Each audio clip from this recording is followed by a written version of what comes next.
Hello everyone, welcome back to my channel. I hope you all are doing well and enjoy my fan fictions. So let's start our fan fiction journey. ये please let me die का 18 episode है. Previous part में हमने देखा था लैंसी चैन और नी हुसैन के लाख समझाने पर वांग जी अपने दिल पर पत्थर रखकर और कांपते हाथों से उस कॉन्ट्रैक्ट पर साइन कर देता है. लैंसी चैन ने भी उस कॉन्ट्रैक्ट में एक अपनी तरफ से कंडीशन ऐड की थी जिसे वेन रोहान मान गया था और उसने भी उस कॉन्ट्रैक्ट पर साइन किया था. Let's start our new chapter. 14 घंटे बीत चुके थे पर विंग अभी भी अनकॉन्शियस था. ऐसे ही 16 घंटे बीत गए, 17, 18 घंटे बीत गए थे पर विंग अभी भी अनकॉन्शियस था. वांग जी और जियांग चैंग इन 16-18 घंटों में भी विंग के पास से हटे भी नहीं थे. इनफैक्ट उन्होंने एक मिनट भी विंग को अकेला नहीं छोड़ा था. वो दोनों कंटिन्यू विंग के ही साथ थे और सिचैन और नी हुसैन टाइम पर विंग को विज़िट करने आ रहे थे. उन दोनों को घर जाने के लिए कह दिया था पर वो दोनों भी हॉस्पिटल में ही रुके थे. मैडम यू भी एक बार विंग को देखने आई थी पर उन्होंने जियांग चैंग के गुस्से को देखकर वो अंदर जाने की हिम्मत नहीं कर पाई. इन 18 घंटों में 2 बार वेन रोहान भी विंग को विज़िट करने आ गया था पर उसने भी अंदर एंटर नहीं किया था और दूर से ही देखकर चला गया था. अचानक जियांग चैंग चिल्लाने लगा जिससे वांग जी का ध्यान उस पर गया.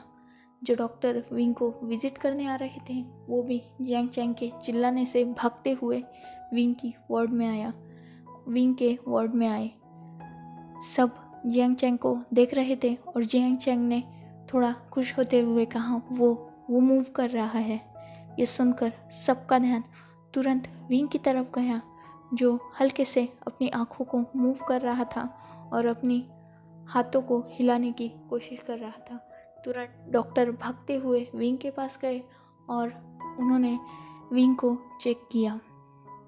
विंग हल्के हल्के अपनी कॉन्शियसनेस गेन कर रहा था और वो अपने आँखों को खोलने के लिए स्ट्रगल कर रहा था. कुछ देर की स्ट्रगल के बाद विंग ने अपनी आँखें खोल दी और वो उस लाइट के साथ एडजस्ट करने के लिए अपनी आँखें बार बार ब्लिंक करने लगा.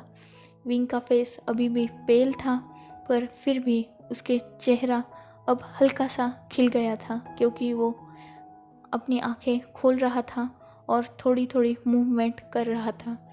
डॉक्टर्स ने विंग को उसके पेन के बारे में कुछ क्वेश्चन पूछे जिसका विंग ने अपनी आँखों को ब्लिंक करके ही आंसर दिया. डॉक्टर्स ने विंग का मास्क उतारा, ऑक्सीजन मास्क उतारा और ये श्योर किया कि विंग नेचुरली अपने आप सांस ले पा रहा है या नहीं. पर विंग फॉर्चुनेटली अपने आप ही सांस ले पा रहा था जिस वजह से डॉक्टर्स ने उसका ऑक्सीजन सप्लाई डिस्कनेक्ट कर दिया.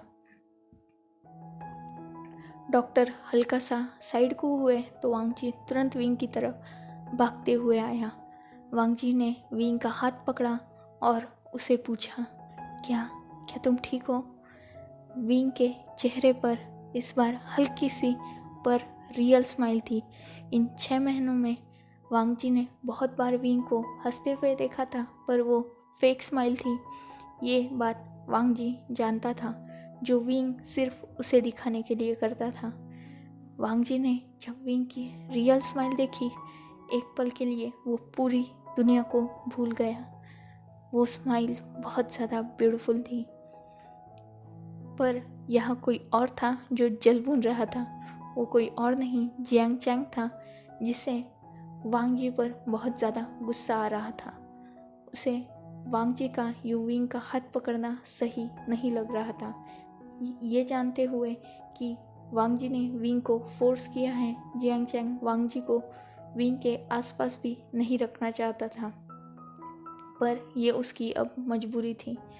जब जियांग चैंग ने देखा कि विंग वांग जी को स्माइल दे रहा है उसे बुरा लगा और उसने तुरंत विंग की अटेंशन को ग्रैब करने के लिए विंग का हाथ पकड़ लिया. विंग को ये महसूस तो हुआ कि उसका किसी ने हाथ पकड़ा है, पर फिर भी उसने उसे उस तरफ ध्यान ना देते हुए वो बस वांग जी की आंखों में ही देख रहा था, जिसकी आंखों में आज पहली बार विंग को खुद के लिए कंसर्न नज़र आ रहा था, प्यार नज़र आ रहा था। एक हल्की सी कुछ तो भी नई चीज़ इस बार वांग जी के चेहरे पर उसे नज़र आ रही थी।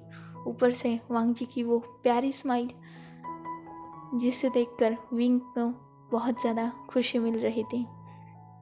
जियांग चैंग ने जब देखा कि विंग उसकी तरफ नोटिस नहीं कर रहा था, उसने तुरंत विंग के फोरहेड पर अपना दूसरा हाथ रखा, जिससे विंग की नज़र चैंग पर गई। चैंग ने तुरंत अपने चेहरे पर एक हल्की सी स्माइल लाते हुए कहा, क्या क्या तुम ठीक हो? विंग ने चैंग की तरफ देखा और पहले तो उसे वो सब कुछ याद आया जो चैंग ने उसके साथ किया था। उसने उसे मारने की कोशिश की थी। ये याद करके विंग का चेहरा हल्का सा पीला पड़ गया, पर उसने चैंग को अपनी उदासी ना दिखाते हुए बस यस में अपना हेड नोट किया। चैंग को ये देखकर बहुत खुशी भी हुई और बहुत बुरा भी लगा कि अभी भी उसका भाई उससे नफरत नहीं कर रहा था। अभी भी वो उसे सिर्फ प्यार की नज़र से ही देख रहा था। पर वांग जी को ये देखकर गुस्सा आया। उन दोनों का ये बीच में जो तनाव चल रहा था, उसे कहीं ना कहीं विंग भी समझ सकता था और डॉक्टर्स भी समझ चुके थे। विंग को वांग जी और चैंग को साथ देखकर ये तो पता चल चुका था कि वांग जी के सामने विंग का सच आ चुका है। सो उसे भी समझ में आ रहा था कि इनके बीच कोल्ड वॉर चल रहा है, क्योंकि वो दोनों ही एक दूसरे को घूर रहे थे। इससे पहले कि विंग कोई एक्शन लेता या कुछ बोल पाता, डॉक्टर्स तुरंत सामने आए और उन्होंने उन दोनों को ग्रीट करते हुए कहा, किंग, इन्हें आराम की ज़रूरत है, आप दोनों को बाहर जाना चाहिए। हमें इनके कुछ टेस्ट करने हैं और फिर हम बात करेंगे, सो प्लीज़ आप बाहर जाइए। वांग जी इस बात पर अग्री तो नहीं था, पर फिर भी वो डॉक्टर्स की कंडीशन भी समझ रहा था, जिस वजह से वो बाहर चला गया। चैंग भी वांग जी के पीछे पीछे बाहर चला गया। डॉक्टर्स ने विंग के कुछ टेस्ट किए और वो बाहर आ गए। अब तक वहाँ यानली, जिन जुशन, वेन रोहान, लैन सिचैन और नी हुसैन भी आ चुके थे। हर किसी को किसी न किसी ने खबर की थी। वेन रोहान को उसके एक गार्ड ने खबर की थी, जिसको वेन रोहान ने विंग पर नज़र रखने के लिए और बाकियों पर नज़र रखने के लिए हॉस्पिटल में छोड़ा हुआ था। जियांग चैंग ने यानली को खबर की थी और लान वांगजी ने लैन सिचैन को कॉल किया था। सो सब अभी वार्ड के बाहर थे। डॉक्टर बाहर आए और उन्होंने विंग की कंडीशन को एक्सप्लेन करते हुए कहा कि विंग की कंडीशन अभी भी सही नहीं है और उसे कंप्लीट बेड रेस्ट की ज़रूरत है। एटलीस्ट 1 मंथ विंग कोई भी फिज़िकल एक्टिविटी ज़्यादा नहीं कर सकता, क्योंकि गोली उसके हार्ट के बहुत करीब लगी है। सो उसे स्टिचेस लगे हुए हैं। अगर हल्की सी भी मूवमेंट हो तो हो सकता है कि वो स्टिचेस खुल जाए और विंग को इससे बहुत बड़ी प्रॉब्लम हो सकती है। ऊपर से विंग का ब्लड ग्रुप रेयर है और उसे न्यू ब्लड डोनेट किया गया है, जिस वजह से अगर वो ब्लड मैच होने में भी वक्त लगेगा और विंग को उस ब्लड के साथ कंफर्टेबल होने में, मतलब विंग की बॉडी को उस ब्लड के साथ कंफर्टेबल होने में थोड़ा वक्त लगेगा। और जब तक ये सब प्रोसेस होता है, कम से कम 1 मंथ तो लग ही जाएगा। विंग को कम से कम 10 से 15 दिन कंप्लीट बेड रेस्ट ही करना पड़ेगा और विंग कोई भी हार्ड फिजिकल एक्टिविटी नहीं कर सकता। विंग हल्के से शायद डिप्रेशन में था, जिस वजह से उसकी मेंटल स्टेट भी कुछ ज़्यादा खास नहीं है। उसे खुश रखने की ज़रूरत है। ये सब वहाँ हर एक इंसान सुन रहा था और हर कोई यही सोच रहा था कि विंग बस आज उसके साथ चले और वो विंग का ख्याल रखेगा। जियांग चैंग और यानली भी यही सोच रहे थे। लान वांगजी और लैन सिचैन भी यही सोच रहे थे। वही वेन रोहान भी यही सोच रहा था। डॉक्टर्स या इससे पहले कि जा पाते, वांगजी ने डॉक्टर से अपनी रूड टोन में पूछा, मैं उसे कब लेके जा सकता हूँ घर पे। तब डॉक्टर फिर से पलटे और उन्होंने वांगजी से कहा, किंग आप चाहे तो आज भी उसे घर पे ले जा सकते हैं, पर उनका ख्याल रखना बहुत ज़्यादा ज़रूरी है, जो हॉस्पिटल में रखा जा सकता है। अगर आप चाहे तो उन्हें घर ले जा सकते हैं, पर उन्हें मेडिकल ट्रीटमेंट की और मेडिकल बैकअप की बहुत ज़्यादा ज़रूरत होगी। सो जो भी घर ले जाएगा उसे ये ख्याल रखना होगा कि विंग कंटिन्यू मेडिकल के साथ ही रहे, मतलब डॉक्टर्स हमेशा उसके साथ ही रहे, वरना उसे हॉस्पिटल में ही रखना सही होगा। वहाँ खड़े हर एक इंसान ने नोट किया और डॉक्टर वहाँ से चले गए।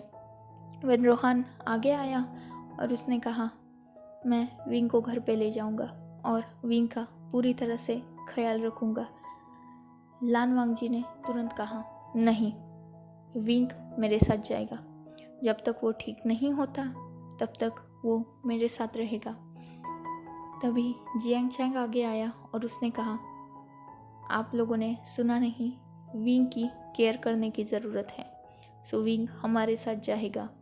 वो जियांग्स के साथ बचपन से रहा है, इसीलिए हम लोग उसे जानते हैं और वो हमारे साथ खुश रहेगा। ये सुनकर वांगजी ने एक स्मिक किया और वेन रोहान ने अपने चेहरे पर वही क्रीपी सी घटिया स्माइल लाते हुए कहा, बच्चे, तुम वो रीज़न हो जिसकी वजह से आज वो बच्चा ज़िंदगी और मौत से लड़ रहा है और तुम्हें लगता है कि वो तुम्हें देखकर खुश होगा। कौन कल्प्रिट अपने मर्डरर को अपने सामने देखकर खुश रहेगा? वो हम दोनों को छोड़ो, पर तुम्हारे साथ तो बिल्कुल खुश नहीं रहेगा। ये सुनकर जियांग चैंग का चेहरा पीला पड़ गया, क्योंकि वो जानता था कि वेन रोहान सच कह रहा है। भले ही विंग ने उसे देखकर कुछ ज़्यादा रिएक्ट नहीं किया था, पर ये एक अच्छी बात भी थी और एक बुरी बात भी, क्योंकि जियांग चैंग विंग के रिएक्शन से ये समझ में ही नहीं पाया था कि विंग उसे इग्नोर कर रहा है या उसे माफ़ कर चुका है। सो वो चुप हो गया। वांगजी ने कहा, सही कहा, तो उसे मैं लेके जाऊंगा और अपने साथ अपने घर लेके जाकर उसका ख्याल रखूंगा, क्योंकि डॉक्टर्स ने कहा है कि उसे खुश रखने की ज़रूरत है। फिर रोहान ने कहा, किंग, कॉन्ट्रैक्ट के मुताबिक वो मेरे साथ जाएगा और उसका ख्याल मैं भी रख सकता हूँ। उसके साथ 24 आवर्स डॉक्टर्स की एक टीम रहेगी और मैं खुद मेक श्योर करूँगा कि उसे कोई भी तकलीफ़ ना हो।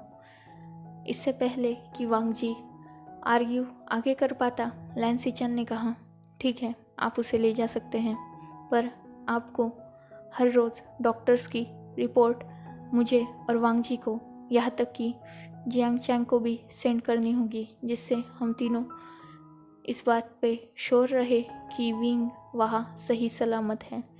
ये सुनकर वांगजी शॉक हो गया और वो अपनी बड़ी बड़ी आंखों से सिचन की तरफ देखने लगा और उसने तुरंत कहा, नहीं भाई, मैं विंग को इसके साथ नहीं जाने दूंगा, विंग मेरे साथ जाएगा। सिचन इससे पहले कि कुछ कर पाते, वांगजी विंग की वार्ड की तरफ जाने लगा। तभी सिचन ने वांगजी का हाथ पकड़ा और उसे रोकते हुए कहा, वांगजी, कॉन्ट्रैक्ट के मुताबिक अब विंग पर हमारा कोई हक नहीं है, उसे इनके साथ ही जाने दो। तब वांगजी ने तुरंत रेजिस्ट करते हुए कहा, नहीं भाई, वो मेरा है अभी भी। मैंने कॉन्ट्रैक्ट में डेट या टाइम नहीं मेंशन की है, इस वजह से विंग मेरे साथ ही रहेगा और जब वो ठीक हो जाएगा तब वो इसके साथ जा सकता है। इस बात पर वेन रोहान आगे कुछ कह पाता इससे पहले ही सिचन ने कहा, वांग जी, अपनी बातों से मुकरना लैंस का उसूल नहीं है। विंग वेन रोहान के साथ ही जाएगा। वांग जी अब गुस्सा हो गया और उसने अपनी थोड़ी सी कोल्ड और रूड टोन में कहा, भाई विंग मेरे साथ जाएगा और ये फाइनल डिसीजन है। सिचन ने वांग जी से कुछ नहीं कहा और उसने अपने पॉकेट से मोबाइल निकाला और अपने गार्ड्स को वह बुला लिया। सिचन ने गार्ड्स को ऑर्डर दिया और कहा, वांग जी को घर लेके जाओ और उसे अपने ही मेंशन में बंद कर दो। ये सुनकर वहाँ हर कोई शॉक हो गया था। लिटरली वो गार्ड्स, यहाँ तक कि वांग जी खुद भी शॉक हो चुका था। वांग जी ने तुरंत वहाँ से जाने की कोशिश की तो गार्ड्स ने उसे पकड़ लिया। वांग जी ने गार्ड्स को एक डेडली लुक दिया जिससे गार्ड्स भी हल्का सा डर गए, पर सामने सिचन खड़ा था, इस वजह से उनमें कहीं ना कहीं थोड़ा कॉन्फिडेंस था। वांग जी उन गार्ड्स से छूटने की कोशिश करने लगा और उसने सिचन से कहा, भाई आप ये सही नहीं कर रहे हो, वो मेरा है। आपने कहा था कि आप इससे पहले कि वांग जी आगे कुछ कह पाता, सिचन ने तुरंत वांग जी के नेक के पास वार किया जिससे वांग जी बेहोश हो गया। गार्ड्स ने वांग जी को संभाल लिया और सिचन ने गार्ड्स को ऑर्डर देते हुए कहा, जाओ और इसे मेंशन में बंद कर दो, ये होश में आए तब मुझे कॉल कर देना। इतना बोलकर गार्ड्स भी वांग जी को लेकर वहाँ से चले गए। सिचन ने वेन रोहान की तरफ देखा और कहा, आपको हर रोज़ विंग की रिपोर्ट हमें सेंड करनी होगी और अब आप विंग को लेके जा सकते हो। अगर इन दिनों में विंग को कुछ भी हुआ या आगे भी विंग को कुछ भी हुआ तो वेन इंडस्ट्रीज़ को ख़त्म होने से ना मैं रोक पाऊँगा ना मैं रोकना चाहूँगा। मैं वांग जी को बिल्कुल नहीं रोकूँगा। आप जानते हैं वांग जी कैसा है, आफ्टर ऑल आप भी उसे किंग ही बुलाते हैं। वेन रोहान ने नोट किया और वो विंग को वहाँ से लेकर चला गया। अब करीबन 20 दिन बीत चुके थे। विंग को सब कुछ पता चल चुका था। वेन चाओ को 10 दिन पहले ही पता चल चुका था कि जिस ओमेगा को वो इतने दिन से ढूंढ रहा है उसे उसके पापा उसके लिए ला चुके हैं। वेन चाओ विंग से हर रोज़ मिलने भी जाता था, पर जब भी वेन चाओ विंग के पास होता, विंग के पास कुछ गार्ड्स और बाकी लोग रहते जिससे वेन चाओ कुछ भी विंग के साथ गलत ना कर सके, और ये वेन रोहान का ऑर्डर था। वेन रोहान हमेशा विंग पर नज़र रखता और वो अपने बेटे वेन चाओ पर भी नज़र रखता। अब तक तो विंग के साथ वेन रोहान कुछ भी गलत नहीं कर पाया था, पर वो विंग को हमेशा फिजिकली नहीं पर इमोशनली ब्लैकमेल करता था, उसे टॉर्चर करता था, उसे कुछ बातें कहता था जिससे विंग बहुत ज़्यादा डर चुका था। वेन चाओ अक्सर विंग को उसके उन खतरनाक डिज़ायर्स के बारे में बताया करता था जो विंग के ठीक होने पर वो उसके साथ करने वाला था। वो सुनकर विंग को बहुत डिस्गस्टिंग फील होता था और उसे बहुत गुस्सा आता था, खुद पर भी, उसके हालातों पर भी और शायद कहीं ना कहीं वांग जी पर भी। विंग हमेशा खुद को कोसता था कि वो कैसे एक अनजान पर विश्वास करके ये सोच सकता था कि बस उसे एक ही नरक में अपनी ज़िंदगी बितानी पड़ेगी। विंग कहीं ना कहीं इन दिनों वांग जी के साथ खुश रहना सीख चुका था, नहीं खुश तो एटलीस्ट कंफर्टेबली रहना तो भी सीख चुका था। वांग जी भले ही विंग को फिजिकली टॉर्चर करता था या फिजिकली उसे यूज़ करता था, पर वो कभी भी विंग की डिसरिस्पेक्ट नहीं करता था। वो हमेशा विंग को एक इज्जत के साथ देखता था और विंग के साथ ज़्यादा गलत नहीं करता था। पर वेंचाओ वांग जी से बहुत ज़्यादा अलग था। वो हमेशा विंग को गलत इंटेंशन से देखता था।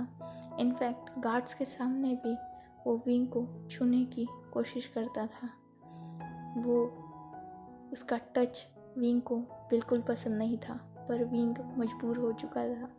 उसे अपनी लाइफ से ही नफरत होने लगी थी जब वेंचाओ ने उसे ये बताया कि वांग जी ने उसे एक डील के लिए वेंस को बेच दिया है। विंग को यकीन नहीं हो रहा था कि वांग जी इतना घटिया है कि उसने सिर्फ एक डील को पाने के लिए अपने ही नहीं कुछ तो एटलीस्ट एक गुलाम को भी इंसान समझ के भी नहीं एक वैसे ही शर्त पे बेच दिया जो उसने वांग जी के साथ की थी। मतलब अब जो इंसान पहले वांग जी का सेक्स स्लेव था, अब वो वेंचाओ का बनेगा। विंग को बहुत डिस्गस्टिंग लगता था, पर वो इन सब चीज़ों में फंस चुका था। विंग हर रोज़ रोता था, हर रोज़ वो खुद को कोसता था, खुद की ज़िंदगी को कोसता था। उसे अपनी अब खूबसूरती से ही नफ़रत होने लगी थी, क्योंकि ये खूबसूरती उसके लिए सबसे बड़ा शाप बन चुकी थी। हर कोई उसकी खूबसूरती के पीछे पागल रहता था और उसे डिस्गस्टिंग नज़रों से देखता था। वेंचाओ ने विंग को ऐसी बातें बोली थी जिससे विंग जीना भी नहीं चाहता था, पर वो मर भी नहीं सकता था। इन दिनों में वेंचाओ ने विंग को बहुत ज़्यादा इमोशनली तोड़ दिया था और उसकी सेल्फ रिस्पेक्ट प्राइड को भी बहुत बुरी तरह से कुचल दिया था। भले ही उसने उसे फिजिकली ज़्यादा टच ना किया हो, पर वो कहते हैं ना, दिल पर जो घाव लगते हैं वो कभी नहीं मिटते। बॉडी पर लगे घाव तो शायद ही वक्त के साथ धुंधले हो जाए, पर दिल के घाव कभी नहीं मिटते। वेंचाओ ने विंग को सच्चाई नहीं बताई थी और विंग को यही बताया था कि एक बिजनेस डील के चलते जो लैंस को चाहिए थी और जिसके बदले वेंस ने लैंस से विंग को मांगा, तो लान वांग जी ने बिना किसी हेजिटेशन के तुरंत विंग को वेंस को दे दिया। विंग वांग जी की मजबूरी नहीं जानता था। ना इन दिनों वांग जी या कोई भी उससे मिलने आया था। यहाँ तक कि जियांग चैंग को भी विंग ने देखा था, पर जियांग चैंग से विंग को कोई एक्सपेक्टेशन थी ही नहीं, क्योंकि जो भाई अपने भाई को मार सकता है उसे अब क्या ही फ़र्क पड़े वो ज़िंदा है या मरा है। इनफैक्ट विंग को लगता था कि जियांग चैंग तो खुश होगा इस बात से कि फाइनली विंग नहीं मरा, तो एक जिंदा नर्क में तो भी जी रहा है। पर सच्चाई तो इन सब के बहुत उल्टी थी। जियांग चैंग, लान वांग जी, यानली, लैन सिचेन, नी हुसैन, जिन जुशान, यहाँ तक कि अब मैडम यू और जियांग फैंगमियान तक विंग की बहुत ज़्यादा चिंता करते थे, पर अब विंग उनमें से किसी के भी पास नहीं था। जियांग फैंगमियान को जब होश आया तब जियांग चैंग ने अपनी माँ के सारे कारनामे जियांग फैंगमियान को बता दिए थे, जिस वजह से जियांग फैंगमियान मैडम यू से बात करना बंद कर चुके थे। सेम एज यानली और जियांग चैंग का था। जियांग चैंग तो उस दिन से घर ही बहुत कम आता था और वो मैडम यू के कॉल्स को भी अक्सर अवॉइड करता रहता था। वो अपना ज़्यादातर टाइम बिजनेस में ही रहता था और वो अपने बिजनेस में बहुत ज़्यादा ही ध्यान दे रहा था। यानली भी अपने माँ से मिलने उसके बाद कभी नहीं आई और मैडम यू ने 2-3 बार यानली से मिलने की कोशिश की तो यानली ने भी उनसे मिलने से मना कर दिया। जियांग फेंगमियान घर पे ही रहते थे क्योंकि उनकी तबीयत कुछ ज़्यादा सही नहीं थी, पर वो भी मैडम यू से बात नहीं करते थे।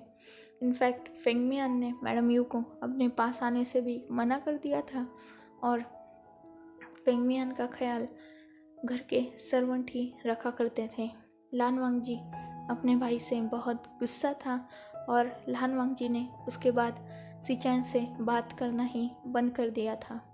सिचान अपने छोटे भाई की हालत देखकर बहुत ज़्यादा दुखी थे और लैन कुरैन को भी सब कुछ पता चल चुका था। लैन कुरैन भी कहीं ना कहीं सिचान से नाराज़ थे क्योंकि वो अपने छोटे नेफ्यू वांगजी की हालत देख रहे थे, पर लैन कुरैन समझते थे कि सिचान की भी मजबूरी थी। लैन कुरैन कैसे भी करके विंग को वापस लाना चाहते थे। विंग को उन्होंने कभी देखा तो नहीं था, पर लैन सिचान ने विंग की सारी बातें लैन कुरैन को बता दी थी, जिससे लैन कुरैन को भी विंग से हमदर्दी थी। पर विंग इन सब चीज़ों से बेखबर सिर्फ टॉर्चर हो रहा था, नहीं फिजिकली तो मेंटली इमोशनली वो ब्रोक डाउन हो चुका था। अब 20 दिन बीत चुके थे और आज फाइनली लैन सिचान का बर्थडे था। इसमें लान वांगजी भी ज़बरदस्ती आया था क्योंकि उसके भाई ने उसे मैसेज करके ये बताया था कि इसमें विंग आने वाला है, तो वो भी इसमें आने के लिए रेडी हो गया था, जो पहले रेडी नहीं था। अब वो खुशी खुशी इस पार्टी में आने के लिए रेडी था क्योंकि वो बस विंग को देखना चाहता था। जियांग चैंग और बाकी सब भी इस पार्टी में आने वाले थे और सिचान ने भी इस पार्टी में वेन रोहान को कह दिया था कि विंग भी आएगा। वेन चाओ ने कहा था कि विंग के साथ वो जाएगा। वेन रोहान ने भी इस बात पर मना नहीं किया क्योंकि वेन चाओ ने इन पूरे दिनों में वेन रोहान की बातें ओबीडियंटली मानी थी और उसने विंग को हाथ भी नहीं लगाया, मतलब उसे फिजिकली टच नहीं किया था, ज़्यादा नहीं किया था। वेन रोहान क्या जानता था कि उसके बेटे ने विंग को ऑलमोस्ट तोड़ दिया है। अब पार्टी का दिन आ गया और हर एक गेस्ट एंटर कर रहा था। लैन सिचान, लैन कुरैन और लान वांगजी तीनों भी गेट पर थे। लान वांगजी तो गेट पर बस विंग को ही देखने के लिए खड़ा था, वरना उसे ना इस पार्टी में कोई इंटरेस्ट था और ना ही किसी और गेस्ट में। वो तो बस विंग को देखना चाहता था। फाइनली वेन चाओ के साथ विंग आ गया। विंग ने एक रेड कलर की शर्ट पहनी थी जो हल्की सी रिवीलिंग थी, जिससे विंग की नेक लाइन नज़र आ रही थी। विंग ने कंटिन्यूडली अपनी नज़रें नीचे कर रखी थी और उसने एक बहुत ही खूबसूरत अपने सिर पर पोनीटेल बांध रखी थी, जिसमें विंग बहुत ज़्यादा ही क्यूट और अडोरेबल लग रहा था। पर बाकी अल्फा सब विंग को जब देखा, उनकी आंखों में सिर्फ लस्ट था। ये बात देखकर वेन चाओ के चेहरे पर एक स्मिक आ गई क्योंकि जिस अल्फा की एक ही ओमेगा पर नज़र थी, वो ओमेगा किसी और का नहीं, वेन चाओ का था। अब वहाँ लैन फैमिली और जियांग फैमिली की नज़र विंग पर थी। वो विंग को देख रहे थे, पर विंग ने किसी एक की तरफ भी नहीं देखा था। विंग की कंटिन्यू नज़रें नीचे ही थी और वो नीचे ही देख रहा था। उसका किसी पर भी कोई भी ध्यान नहीं था। वेन चाओ ने विंग की वेस्ट अराउंड अपने हाथ ग्रैप करके रखे थे, जिस वजह से विंग को बहुत ज़्यादा एम्बैरेसिंग फील हो रहा था और वेन चाओ के टच से विंग हमेशा ही डिस्गस्ट फील कर रहा था। पर वो ये जानता था कि यहाँ हर कोई उसे उसी नज़रों से देखने वाला है, इसीलिए वो किसी की नज़रों में देख ही नहीं रहा था। और वांगजी और जियांग चैंग, उन दोनों की नज़रों को ही विंग देखना ही नहीं चाहता था। उनके चेहरे तक विंग देखना नहीं चाहता था। वेन चाओ ने इन दिनों में विंग के खिलाफ, विंग के दिल में इन सब के खिलाफ इतना ज़्यादा जहर घोल के रखा था और झूठ मूठ बातें बताकर विंग को इतना ज़्यादा परेशान करके रखा था कि विंग अब बस अपनी मौत का इंतज़ार कर रहा था और एक जिंदा लाश की तरह ज़िंदगी जी रहा था। उसे अब ना खुद की इज्जत की कोई फिक्र नहीं थी, ना कि खुद की जान की। इनफैक्ट अगर विंग की बस चले तो वो खुद ही खुद को मार दे। वहाँ जहाँ जियांग फैमिली, लैन फैमिली खासकर जियांग चैंग और वांग जी विंग को ही देख रहे थे, पर विंग शांति से वेन चाओ के साथ ही चल रहा था। वांग जी ने और जियांग चैंग ने एक दो बार कोशिश की विंग के करीब आने की, पर फेंग मियान और कुरैन और सिचैन ने हमेशा ही उन दोनों को ही रोक दिया। वेन चाओ बहुत ज़्यादा ड्रिंक कर चुका था, मतलब वो ओवर ड्रिंक कर चुका था और अब उसे सब कुछ अपनी आंखों के सामने दिख भी नहीं रहा था। विंग ने इस पूरे वक्त कुछ भी नहीं खाया था और वो अपनी नज़रें नीचे करके शांति से वहाँ बैठा हुआ था वेन चाओ के साथ। वो कंटिन्यूडली वेन चाओ के साथ ही था, क्योंकि वेन चाओ ने एक पल भी अपना हाथ विंग के वेस्ट से नहीं छोड़ा था, जिसे देखकर वहाँ जो भी वेन चाओ और विंग को जानते थे, मतलब जियांग चैंग, लैन वांग जी, लैन सिचैन, लैन कुरैन, यहाँ तक कि न्यू हुसैन और जियांग फेंग मियान यानली को भी बहुत गुस्सा आ रहा था। उन सब का अगर बस चलता तो शायद यहाँ वेन चाओ नज़र भी नहीं आता, ना उसकी लाश नज़र आती, पर वो सब मजबूर थे। लैन वांग जी को तो सिचैन न जाने कितने मुश्किल से कंट्रोल कर रहे थे और सिचैन ने वांग जी को धमकी भी दी थी कि अगर उसने कोई भी हरकत की या कुछ भी गलत करने की कोशिश की तो वो विंग को वापस वांग जी को मिलने ही नहीं देंगे। सो वांग जी कैसे भी करके खुद को कंट्रोल कर रहा था। वेन चाओ बहुत ज़्यादा ड्रंक हो चुका था और एक पल ऐसा आया जब वो विंग को ही देख रहा था।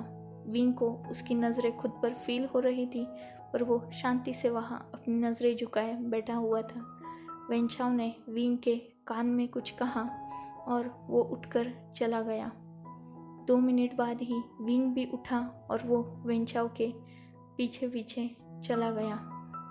ये सब वांग जी और हर कोई ऑब्जर्व कर रहा था, क्योंकि वेन चाओ के जाते ही वांग जी और जियांग चैंग विंग के पास आने ही वाले थे कि तुरंत विंग उठ गया और वो बाहर चला गया वेन चाओ के पीछे पीछे।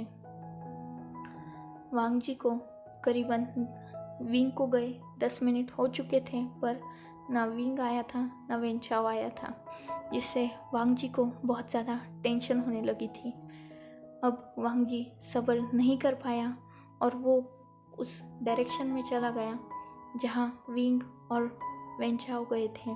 जियांग चैंग को यानली ने रोक लिया था, जिस वजह से वो वहाँ नहीं जा पा रहा था, पर लैन सिचैन वांग जी को नहीं रोक पाए और वांग जी सिचैन की नज़रों से बचते हुए फाइनली उस डायरेक्शन में चला ही गया। थोड़े ही देर बाद जब वांग जी ऊपर की तरफ गया जहाँ होटल्स के रूम बने हुए थे, उसे बहुत ज़ोर से चिल्लाने की आवाज़ आई। ये आवाज़ को वांग जी बहुत अच्छी तरह से पहचानता था, क्योंकि ये विंग की आवाज़ थी और वो एक रूम से आ रही थी। वांग जी तुरंत उस तरफ भागा जहाँ वेन चाओ और विंग थे। वांग जी ने रूम का डोर बहुत सी बार नॉक किया, पर वेन चाओ ने डोर ओपन नहीं किया और अंदर से विंग की स्क्रीमिंग की और रोने की आवाज़ें आ रही थी। वांग जी को ये आवाज़ें बहुत ज़्यादा गुस्सा दिला रही थी और उसने एक ही झटके में रूम का डोर तोड़ दिया और वो अंदर चला गया। उसने देखा कि वेन चाओ विंग के करीब जा रहा है और विंग बालकनी में खड़ा है और वो वेन चाओ को अपने पास आने से रोक रहा है। वो लगातार वेन चाओ के सामने बेग कर रहा है उसे छोड़ने की। उसके बॉडी पर हल्के हल्के मार्क्स हैं और उसकी जो टी शर्ट उसने पहनी हुई है वो भी हल्की सी फट गई है। ये सब नज़ारा देख के वांग जी का तो खून खोलने लगा और वो तुरंत वेंचाओ की तरफ गया और वो इससे पहले कि वेंचाओ और विंग को रोक पाता, विंग उस गैलरी से कूद चुका था। पर वेंचाओ ने विंग का हाथ पकड़ लिया और जैसे ही ये नज़ारा वांग जी ने देखा वो शॉक हो गया। वो तुरंत भागते हुए गया और उसने वेंचाओ के हाथ से विंग का हाथ पकड़ लिया और विंग का एक हाथ अब वांग जी के हाथ में था। वेंचाओ ऑलरेडी ड्रंक था जिस वजह से वो विंग को संभाल भी नहीं पाता और वांग जी के एक हल्के से धक्के से ही वेंचाओ तुरंत साइड को गिर गया और वांग जी का हाथ